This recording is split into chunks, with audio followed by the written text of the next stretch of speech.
Hi, and welcome to another of Mindmaxing podcast series.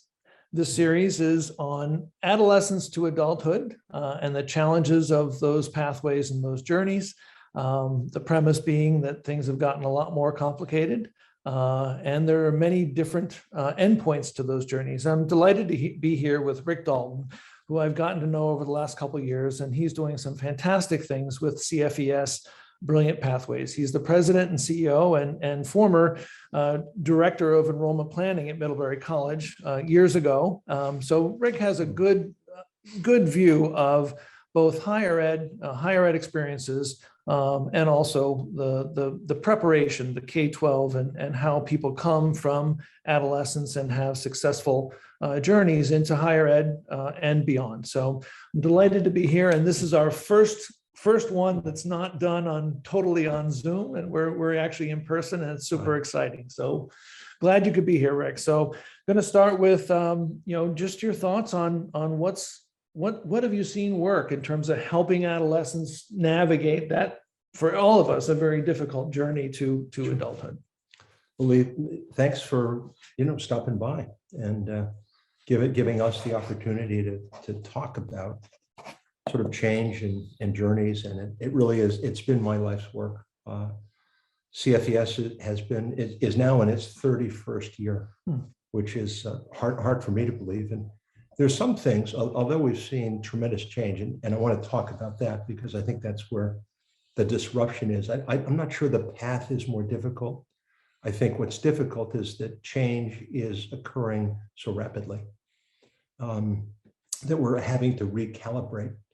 And where are we going? We're having to constantly sort of look at that, and change was much slower 30 years ago. Mm-hmm. So what have I seen in terms of helping young people on their journey? I think that there's several things, but there are three that come to mind. One is find a mentor, or find multiple mentors, people who can guide you on that journey, who can help you when you have questions about what you should do next and what are the possibilities, what's the best pathway, how to get on that pathway. So can't say enough about having a mentor. And one of the things we see is that our kids, and we've helped 100,000 kids go to college, the most successful young people are ones that have been able to find a mentor. And that's a skill unto itself. I mean, networking. So I would say mentoring, and I would also say build essential skills. And there's so much talk about this recently, and I think that's a really sort of healthy evolution that I've seen. And people are in business, especially successful corporate leaders, are talking about, sometimes they call them soft skills or non-cognitive skills, and I don't like that, because I think it demeans the skills and competencies. We call them essential skills. Mm-hmm. And we've identified 6. There are many, many more, but one of them is perseverance, mm-hmm. which is absolutely key. Call it grit, call it stick-to-itiveness. Networking is another one of those essential skills, and it is so important for young people to, when they have that opportunity to meet someone who can help them on their journey, reach out, extend a hand, send an email, say, may I have a conversation with you about my journey? So build your team, build your posse, build your network. That's absolutely essential. Mm-hmm. So essential skills are crucial. And a third bit of advice is that young people look at their pathway, that they're constantly saying, where do I want to go? And that might be sort of higher ed, it might be college. And it's not so much, I want to go to a particular college, I want to go to University of Vermont, I want to go to Skidmore, I want to go to Colgate, I want to go to Harvard. I want to go to maybe a 4-year, I want to go to a 2-year, I want a residential, I want to live at home. These are the sorts of things that I want to learn about. But be thinking about your journey and your pathway.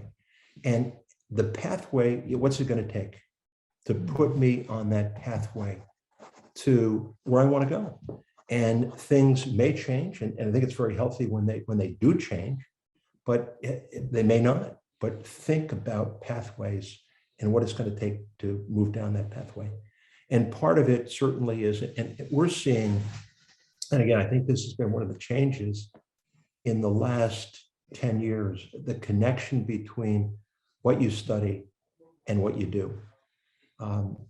So we're talking about workplace, we're talking about career readiness, and we expose our young people that are part of CFES regularly to careers, to work, to the workplace, the jobs of today, the jobs of tomorrow. And then what's it going to take in terms of post-secondary study to position yourself for jobs?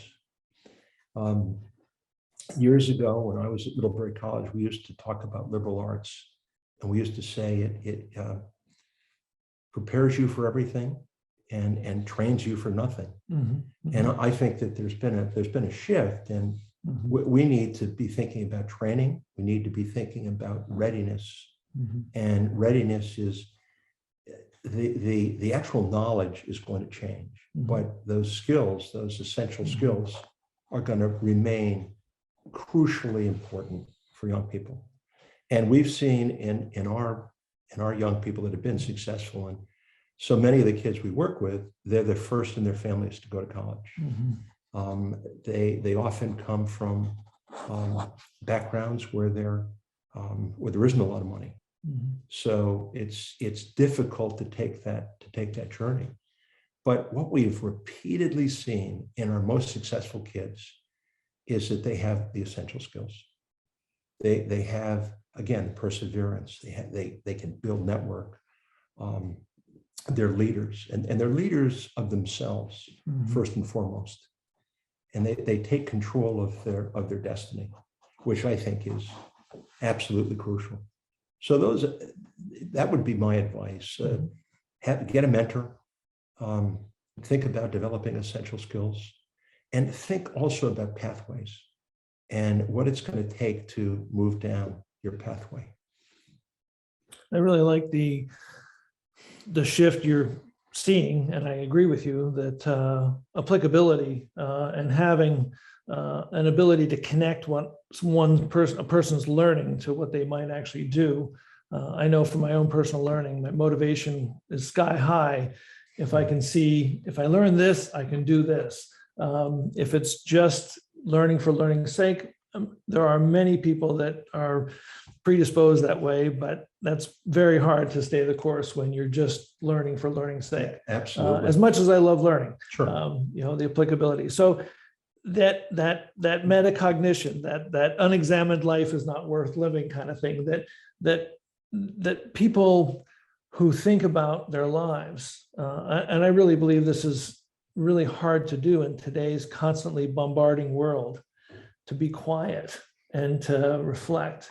How do you encourage young people to, I don't know, turn it off for a bit and to really reflect? Do they do a peer journaling? Do they, what are the kinds of, because that's a great life skill. Sure. Well, again, finding a mentor, find somebody you respect, and when you find those people, and I shouldn't say a mentor, find mentors, find role models, people who look like you, who are in a place where you might want to be. And I think that's where you learn the behaviors, whether it's listening or reflection. And I think of my own journey and the people in my life who I reached out to, and I always sort of looked at those folks and said, I want to be like them. I want, this is an attribute that can help me. And I think that's how you do it. You look around and you find the role models who sort of look like what you want to be. So in the many pathways that people can take, education hasn't always been easy for some people. And you talked about first gen students, and they particularly don't have a model in front of them of their parents going to college. Sure. By definition. And so their models may not be as close at hand. So for a first gen student, what are some things that are hindering or making it difficult in your mind? What are some barriers or obstacles that education or educational structures are putting in place that make it difficult for people to succeed? Boy, those are great questions. And I hate to say it, but there are a whole lot of barriers. Mm-hmm.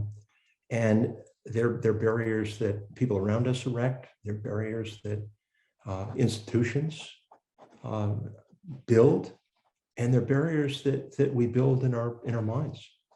And we need to look to people who have overcome obstacles, who have surmounted barriers, and that's where we can learn. I mean, the barriers are, again, there are people around you who will sort of put you on the wrong pathway, and it may not be that they will say, get down this pathway, don't go to college, behave in these ways.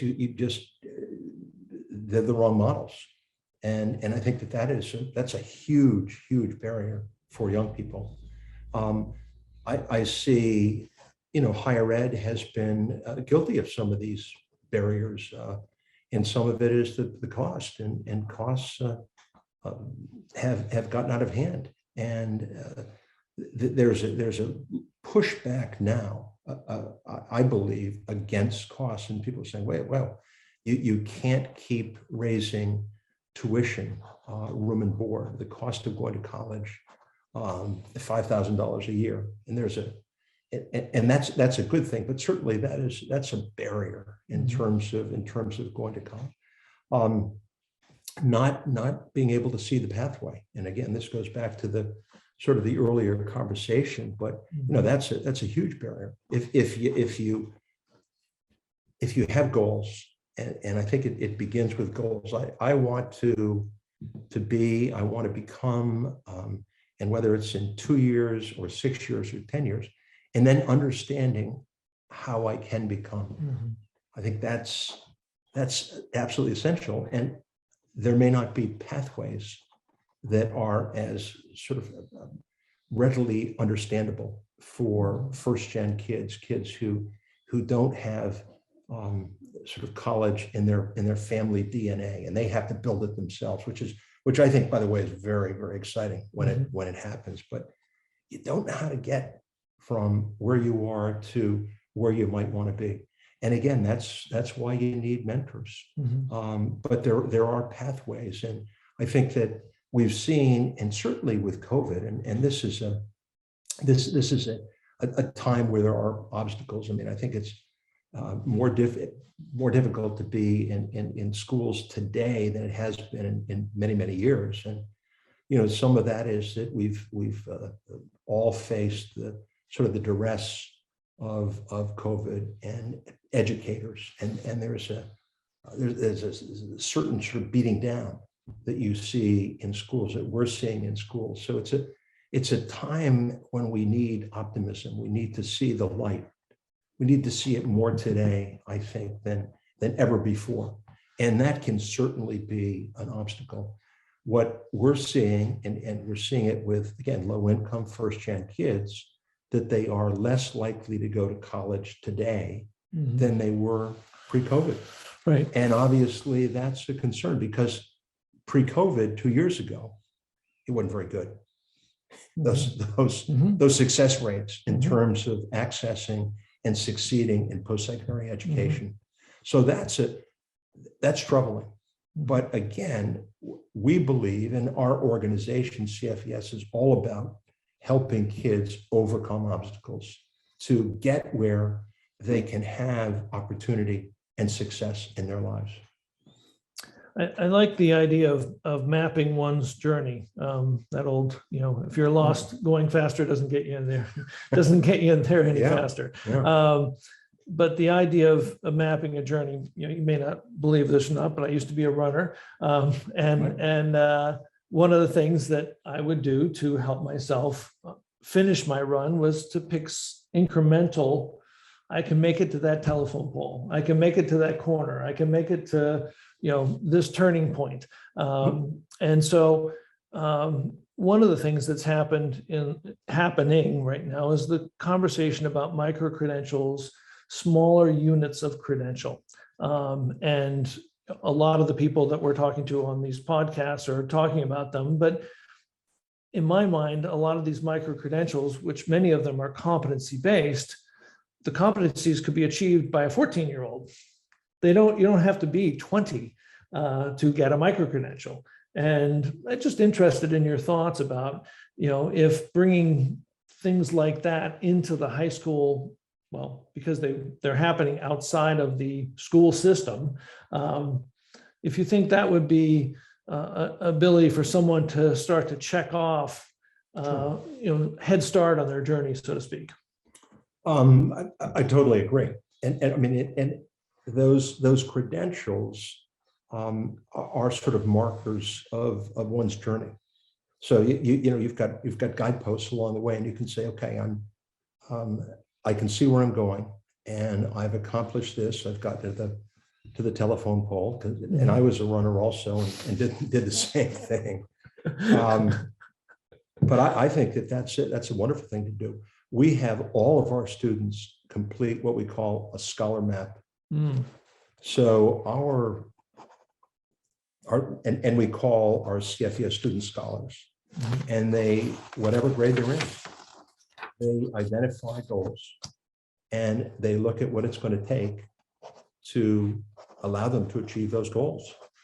And we think of goals in terms of education, and we think of goals in terms of workplace. And certainly there are other markers along the way, but we believe in our organization is all about really post-secondary education is essential. It may not be 4-year residential college. Not every kid has to go to the State University or Dartmouth or Middlebury or Skidmore, Castle, wherever. But they do need to be thinking about post-secondary study and what are they going to do in terms of the learning, because the learning doesn't stop. And if you look at the jobs that are today and that are on the horizon, so many of them are based in science, technology, engineering, and math. And young people need to understand what it's going to take so that they're in a place to really work in a STEM field or work in a field that is important to them, where they can make a livable wage. For our kids, that may mean moving out of poverty. It may mean buying a house, buying a car, contributing to their community, allowing them to have a family. But what are the jobs, and what's it going to take? And then what are the credentials along the way that will allow you to move toward that job, toward that paycheck? Just thought as I'm sitting here, those 6 essential skills would be great micro-credentials, because I'm sure they're competency-based or could be competency-based. And like you said, every employee, every employer would love employees with those skills. Sure.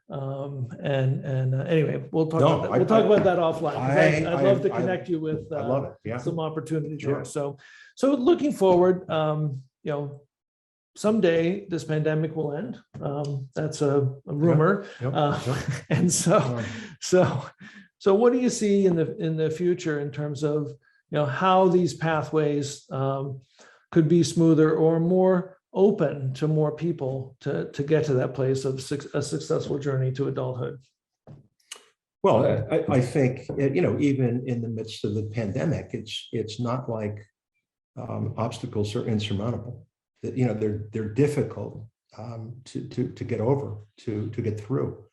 And I think it's kind of where we started. It's get a team, find people that are going to bring out your best, that are going to help you over those hurdles. Essential skills, develop those essential skills. Be thinking about your pathway. Lee, one of the things that we talk about now is a 10-point plan, and here's the 10-point plan. We want all of our students every year to complete a 10-point plan. So in a sense, that's a credential, and it's a credential for a young person, and it's a credential for a school. When a school has all of its students complete the 10-point plan, they become a school of distinction. So we do think in terms of credentials. We do think in terms of maps. And I think all of us need those sort of, because we are looking at the telephone poles and saying, I'm going to get to that telephone pole. I'm going to make it to that red house. And we need those goals. We need to be thinking about kind of where we're headed. And that's what we try to do as an organization. Be very clear about goals and steps and pathways that our young people need to take to find opportunity. I got the opportunity to attend your awards night, your annual, for these schools of distinction. And I will tell you, I sat at a table with several people. They were really excited to receive that award. It was really impressive how valued that was by the people receiving it. How are these schools of distinction being appreciated by higher ed? I think in different ways. I think certainly the students who are, the success in schools is about student success.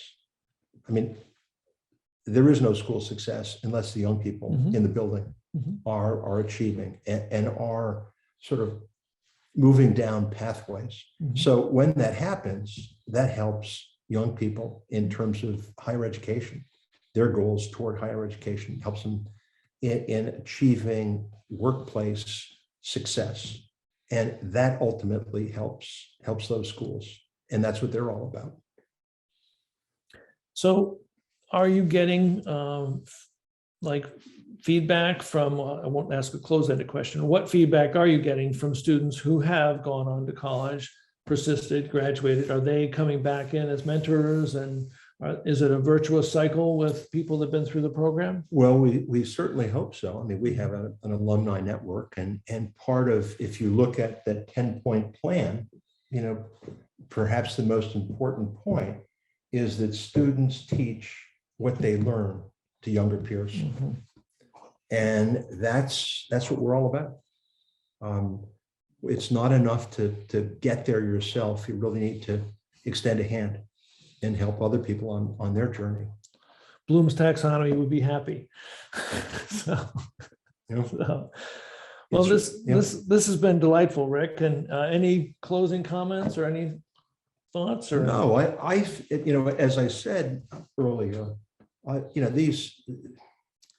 these are difficult times. With COVID and some of the widening gaps that we see across our country, and we see them in terms of who's going to college and who's graduating from college, and who's getting the jobs.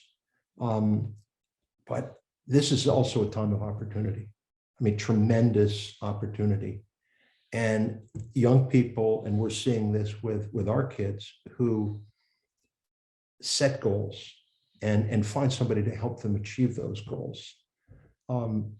Doors open, and they will continue to open. And I think that some of the disruption that we're seeing is disruption can mean opportunity.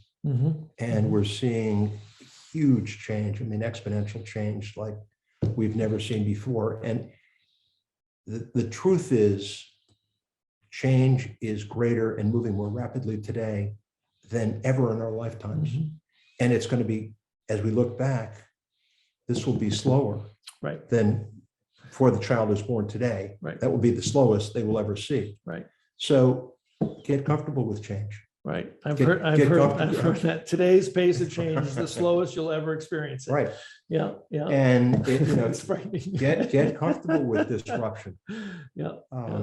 Because it is here to stay. No.